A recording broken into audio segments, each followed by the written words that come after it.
Sup peeps, Crypto Enigma here, welcome back to the channel baby, yeah.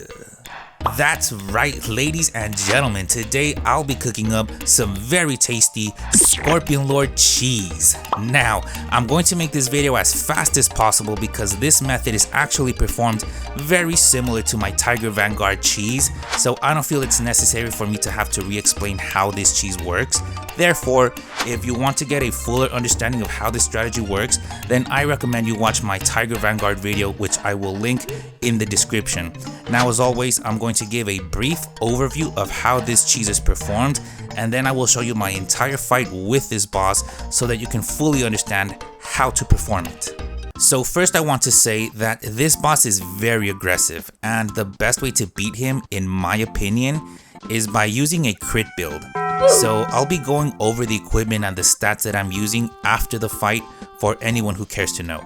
Now, as I said, this method is very similar to the Tiger Vanguard cheese, and so basically this little shack here also has invisible force fields on each of its corners, and so we're going to exploit that in the exact same manner as we did before, however with a few revisions added to the strategy. Now, it just so happens that the invisible force fields on this shack are actually bigger than the ones on the Tiger's altar, and the shack itself sticks out further into the arena than the altar does, so it actually is a little bit easier to set this up here than with the Tiger Vanguard. And so, as with the last strategy, you're going to be using the corners of the shack to block Scorpionlord's attacks, and you'll be alternating sides as he approaches you. Now, as you do this, you want to stand in a way where half of your body is exposed, making it possible for the boss to see you, while the other half of your body is behind the shack. And doing this correctly will bait the boss into attacking you, thereby causing him to run into the corners before you attack him. Additionally, you can also stand completely behind the entire shack to avoid taking damage. However, doing this sometimes causes the boss to walk over to your side, so you'll have to consider what the best option for you is in the moment, and basically just repeat this process until he's dead.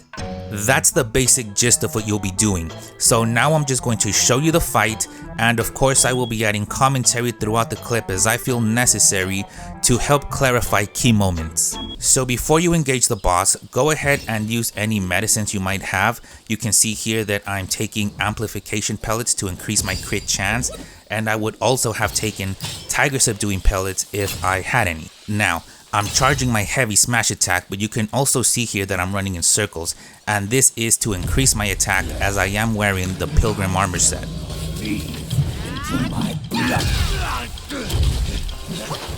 As you just saw, when you approach the boss, do so at such an angle that will allow you to knock him behind the shack. This opening is essential to this strategy, so again, you don't just want to hit him, but rather hit him with the intention of knocking him behind the shack. Upon hitting him, position yourself in the manner that I previously explained, and you will see that the boss will immediately begin attacking you. However, his attempts will be thwarted by the invisible force fields. From here, you want to charge your heavy smash attack and hit him once he finishes his combo. This will be easier for you the more you're familiar with his moveset.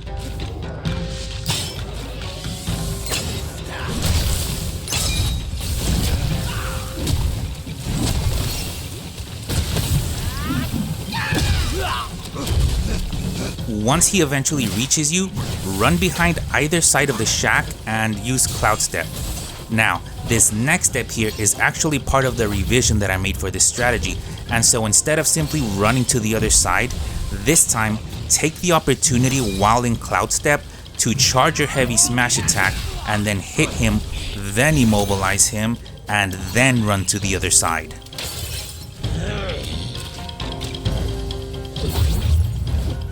Remember to keep your attack charged and deal your attack whenever necessary.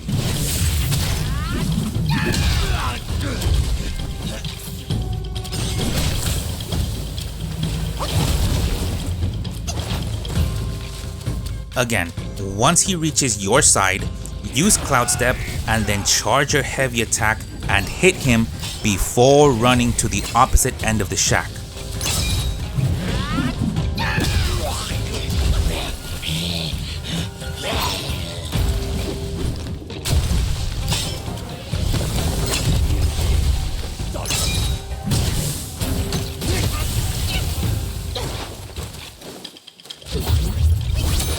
Use any of your other spells as you feel necessary, but keep Cloud Step ready for all of those critical moments where you need to run from the boss.